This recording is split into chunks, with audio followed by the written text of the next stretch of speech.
Radio Frente Patriótico Manuel Rodríguez, la voz del pueblo. Bienvenidos y bienvenidas a un nuevo programa de Radiografía Social.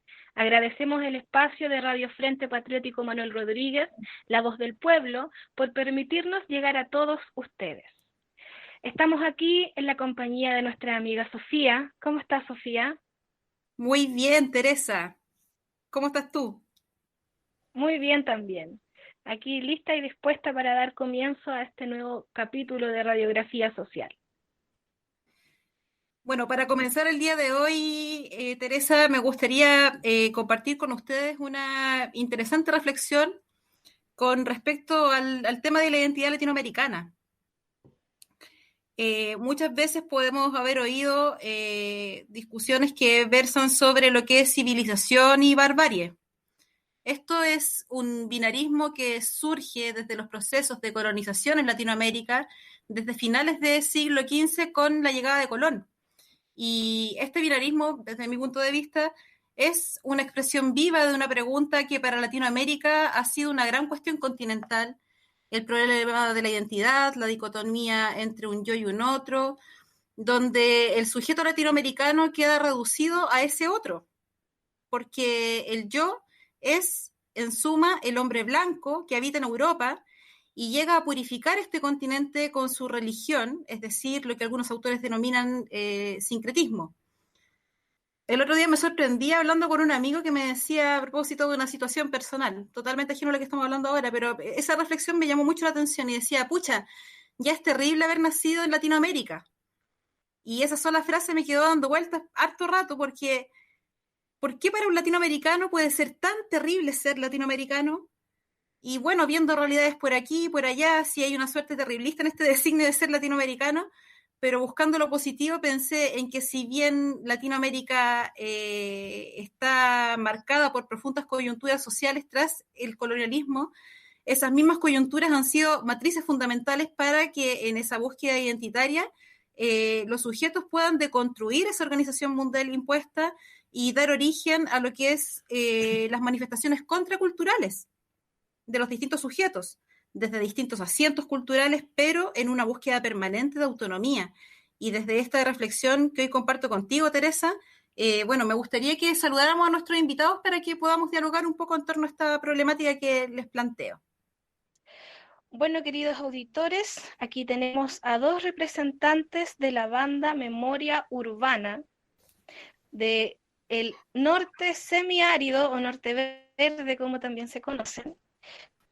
Bueno, Memoria Urbana es una banda musical de la ciudad de La Serena y de la ciudad de Coquimbo. ¿Ah? Tiene integrantes en ambas ciudades de la conurbación y se dedica a este ya formato, digamos, conocido y archiconocido, digamos, que es la unión de música y poesía.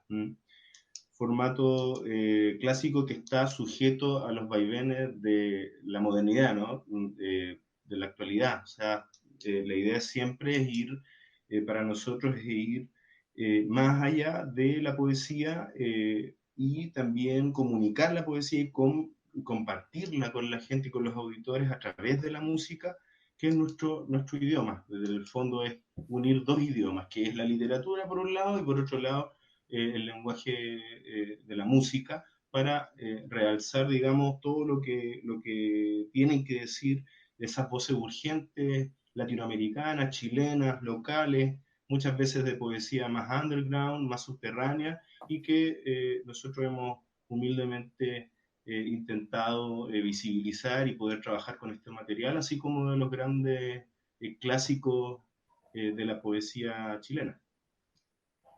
¿Cómo es que ustedes llegan a concretar este proyecto?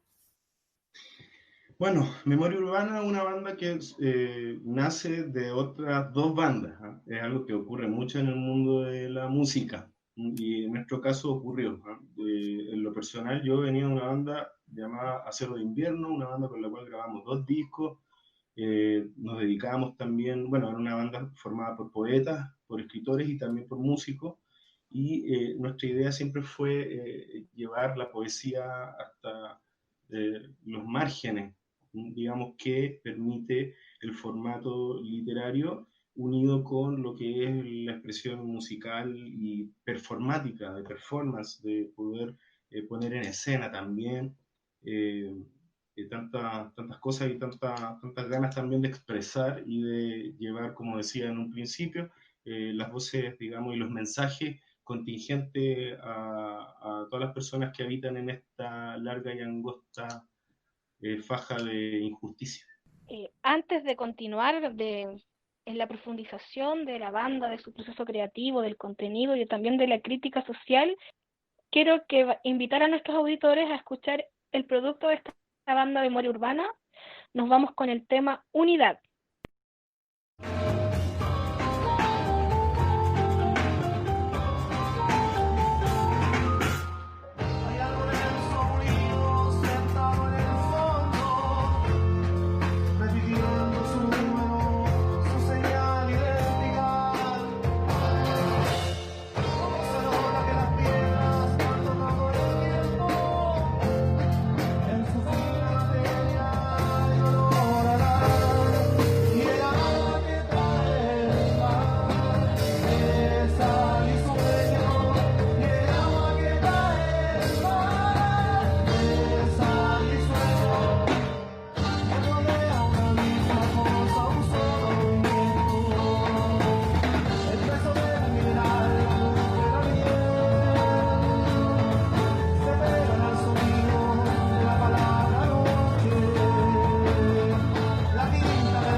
Patriótico Manuel Rodríguez, la voz del pueblo. Estamos de regreso luego de haber escuchado esa gran pieza musical, Unidad.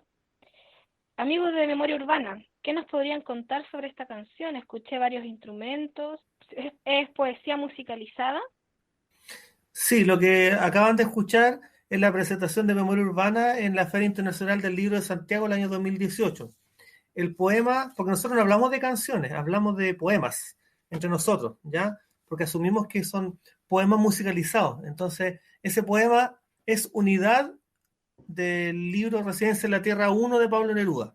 En relación con los instrumentos, nosotros trabajamos con músicos fijos y un instrumentista múltiple que es Joaquín, que nos acompaña hoy en día. Entonces ahí podemos apreciar guitarra eléctrica, bajo, batería, teclado, viola y en otras oportunidades también con quena, que son los instrumentos que están en nuestro repertorio, y con trutruca. ¿Cómo toman la decisión o la elección del poema que van a musicalizar? ¿Cómo construyen la melodía en conjunto? ¿Cómo es el proceso creativo en sí? Sí, el proceso creativo de Memoria es bastante estructurado. En ese sentido, yo como vocalista generalmente soy la persona que propone los poemas, que son en realidad lecturas libres, lecturas espontáneas, donde se identifica un poema a través de su corporeidad, de su ritmo.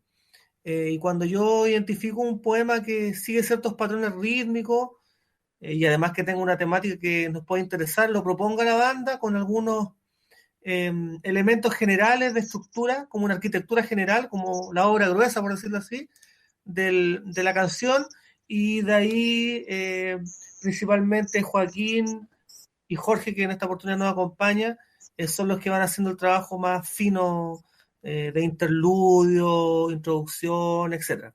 Ese es como el formato, digamos, de trabajo. Ahora, en cuanto a esta canción que acabamos de escuchar, me gustaría que refirieran ustedes cómo fue que llegaron a este texto, por qué este texto, por qué Unidad. Se dio porque sentimos en un momento que una obra tan trascendental como Residencia en la Tierra tenía que estar en nuestro repertorio.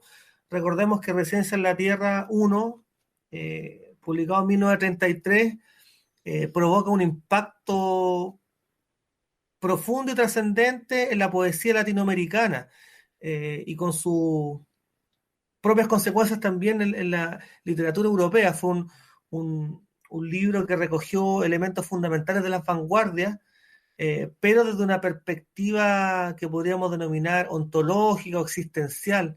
El mismo poema Unidad... Metafísica también, ¿no?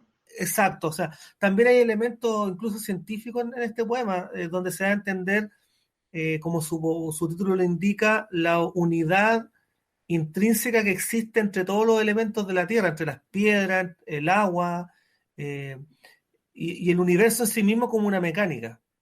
¿Ya? Por eso muchos autores latinoamericanos, chilenos, argentinos, etcétera, han reconocido la huella que dejó Residencia en la Tierra en su obra, digamos. Todo lo que es poesía latinoamericana contemporánea desde la década del 30, 40 hacia adelante tiene una marca indeleble de la poética nerudiana. Dentro de la obra que presenta Memoria Urbana, me gustaría recalcar una poesía musical, un poema musicalizado en particular, que refiere a un hecho sucedido el 14 de noviembre del 2018 en una comunidad de Temucuicuy, y estoy hablando del asesinato de Camilo Catrillanca por el Comando Jungla. ¿Cómo llegan a esta canción, a este poema, perdón, a esta musicalización? En el contexto de la muerte de Camilo Catrillanca y en las conversaciones que sostuvimos como banda, profundamente impactados por este asesinato terrible, que muestra la cara más brutal del terrorismo de Estado, dijimos que era necesario hacer una canción sobre Camilo Catrillanca. Entonces, de pronto me encuentro en redes sociales con el poema de Raúl Zurita, ¿ya? Que le dedica a Camilo Catrillanca, que son las redes sociales, que fue muy comentado en su momento, y dije, bueno, aquí está, esta es la señal que estábamos esperando, tomé el poema, algunos versos, la parte inicial, porque el poema es bastante extenso, y comenzamos a trabajar sobre esa estructura, digamos, me refiero a estructura del poema, ¿cierto? Todos sabemos que la poesía, como cualquier objeto artístico, debe ser comprendido en su mecánica interna. Entonces, nosotros vamos tallando verso a verso y muchas veces alterando la métrica originaria de los poemas para que nos calcen en la parte rítmica. Y entonces, lo que nosotros queríamos era proyectar en la canción todo el resentimiento nacional en contra del terrorismo de Estado y de la violencia ejercida por este país llamado Chile desde los inicios de su república. Ahora, este ejercicio que ustedes realizan musicalizando ese texto de Zurita, y en general en los poemas que ustedes musicalizan, ¿cómo perciben el ejercicio de la musicalización? O sea, ¿sienten ustedes que puede ser en cierta forma una manera de releer los textos o inducir de alguna manera la percepción del receptor con respecto al contenido que esos textos nos aportan? Sí, efectivamente, Sofía. El trabajo que nosotros hacemos tiene mucho de lo que tú estás diciendo. Hay un intento por redescubrir los textos, los escritos, ¿ah? Con los cuales hacemos nuestro quehacer artístico y que decidimos incluir en nuestro trabajo. Por un lado, en lo personal, como músico, busco digamos, usar el lenguaje musical para expresar ideas, sentimientos que están plasmados en la lengua escrita, digamos. ¿Ah? Entonces, es muy interesante y es muy, digamos, efectivo para poder compartir, para poder hacer relecturas, para poder hacer que la poesía, la palabra hablada, el mensaje llegue a mucha más gente, a muchos más auditores. Por ejemplo, en este caso de Camilo Catrillanca, perdón, el poema Catrillanca, el texto Catrillanca de Zurita, es un grito de rabia, es un grito de pena. En el fondo, nosotros buscamos expresar todos esos sentimientos que nos causó esa noticia en ese momento del asesinato de Camilo Catrillanca en manos de los agentes del Estado, de los agentes represivos y en el fondo una más de las tantas víctimas de las políticas de militarización de la Araucanía, de criminalización de la protesta mapuche y toda la significación que tuvo el hecho de que Camilo está en su comunidad, en su territorio, está en un tractor, fue asesinado, digamos, y él iba acompañado de un adolescente de 15 años, ¿ah? De iniciales MASCP. No olvidemos que él fue el principal testigo de la muerte de Camilo y que fue sometido después de eso a torturas, a golpes, a violencia física y psicológica. ¿Ah? Es decir, todo Chile en cierta forma murió cuando le quitaron la vida al Peñi Catrillanca.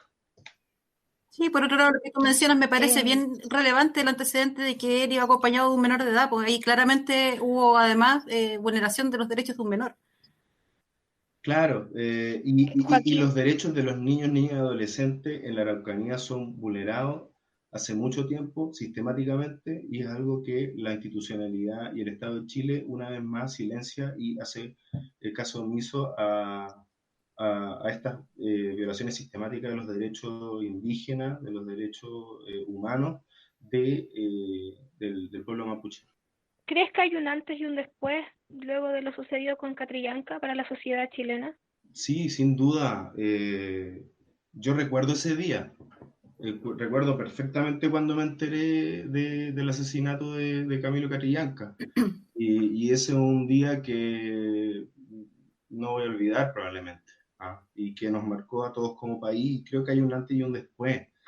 en digamos, un recrudecimiento de las vulneraciones sistemáticas del Estado chileno al pueblo mapuche, y una bandera de lucha para seguir visibilizando, para seguir apoyando y para seguir en el fondo la lucha en todo el territorio por las tierras de los mapuches, por la Ñuquemapu, y en definitiva la labor de nosotros como músicos de memoria urbana es, como dice nuestro nombre, traer la memoria y traer y digamos ser las voces también de las personas sin voz, de las mujeres, de los adolescentes, los poetas que están recién irrumpiendo en la escena poética y muchas veces muy elitista. Entonces también la idea de nosotros es trabajar con los clásicos, pero también trabajar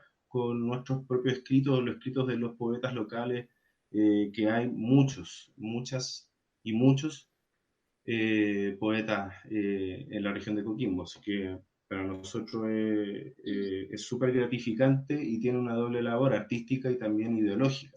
Siento de pronto que el ejercicio que ustedes realizan, además de ser musical, también es un ejercicio intelectual en cuanto ustedes reivindican discursos que de pronto están olvidados, o discursos que son del presente, pero que por distintas circunstancias no llegan a todas las personas, y la música en ese sentido facilita un poco eso. Teresa, ¿qué tal si invitamos a nuestros auditores a que escuchen la canción Catrillanca? Por supuesto, Sofía.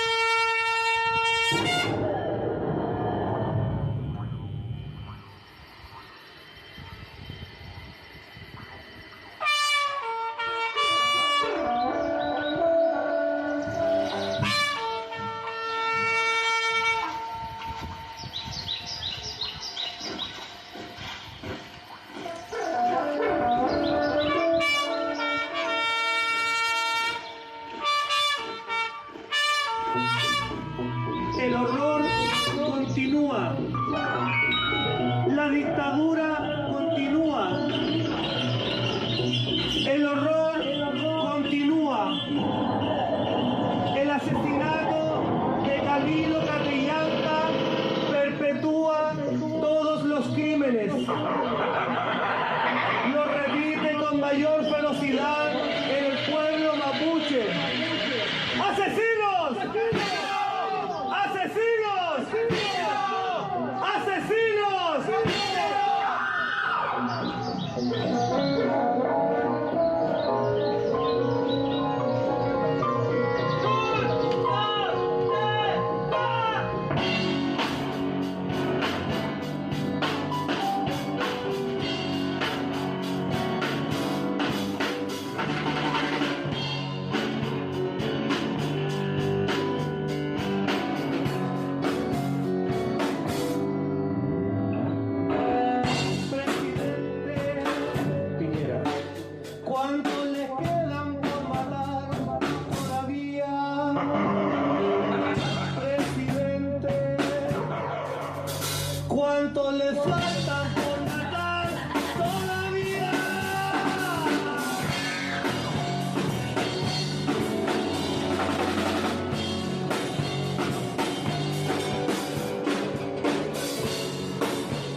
Radio Frente Patriótico Manuel Rodríguez, la voz del pueblo. Luego de haber escuchado esa excelente pieza musical Catrillanca, ¿por qué eligen a Zurita? Como había explicado en el inicio, fue algo azaroso, ¿no es cierto? Que buscando información sobre Zurita, noticias, durante varios días y semanas en realidad, posterior a la muerte de Catrillanca, nos encontramos con el poema, pero también guarda una relación con lo que Zurita representa en la poesía chilena y su relación también con el Estado, con el terrorismo de Estado. Recordemos que Zurita fue detenido, fue torturado, realizó una labor importante en lo que es la performance artística y poética en Chile durante la dictadura, ¿ya? Por lo tanto, él también plantea desde sus primeros trabajos un contradiscurso, ¿ya? Un contradiscurso en términos poéticos, ¿ya? Porque siempre se observa en su poesía un yo poético fragmentado, un yo poético contradictorio, un yo poético que muchas veces es muy difícil de identificar, como un verso que se difumina en el discurso, y también una contracultura, como decíamos, no solamente un tema biográfico, ¿no es cierto?, de su militancia y de las consecuencias que eso trajo en su vida, sino en la forma en que él se ha planteado siempre ante el establishment y ante los valores que imperan en la sociedad. Entonces, Zurita representa también esa búsqueda por encontrar los vacíos en el sistema económico, social. Claramente hay una lectura social bien interesante. Y en ese sentido, retomando un poco también el tema de la nación mapuche, ¿cuál sienten ustedes que es la deuda histórica y cultural que nosotros tenemos con la nación mapuche? Solamente a modo de reseña y de reflexión, recordemos que los conflictos del Estado mapuche, porque uno tiene que apelar también a la autonomía de esta nación, de este Estado, ¿no? Hablar de pueblo es un tanto reduccionista, ¿ya? Porque ellos son anteriores a la República. Pero hay documentos que demuestran los abusos del Estado de Chile contra la nación mapuche desde principios del siglo XIX. Hay un texto que le recomiendo a los auditores que se llama Cartas Mapuche. En estas cartas mapuche hay docenas de cartas de representantes políticos de diversas comunidades donde ellos expresan su malestar, su desesperación principalmente por los abusos que ya estaba cometiendo el Estado. Hay el concepto de las racias, ¿no es cierto?, que son estos pequeños grupos de infantería que van avanzando en territorio mapuche, y a mapuche que van encontrando, mujeres que van encontrando, van violentando, van abusando sexualmente, van asesinando, van quitando territorio, e incluso los ganados que se les robaban a los mapuches pasaban a las mismas autoridades militares. Entonces esto no es nuevo.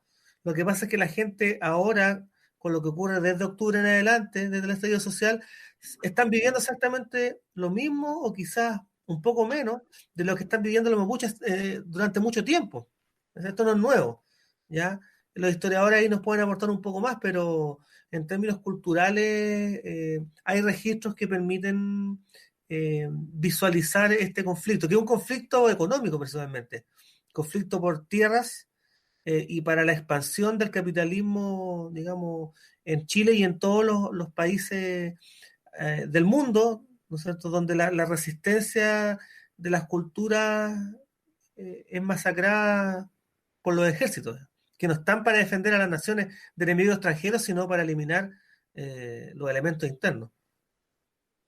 Exactamente. Creo que ustedes dan un punto bien importante en el sentido de este interés económico por las tierras que representan los mapuches, la nación mapuche.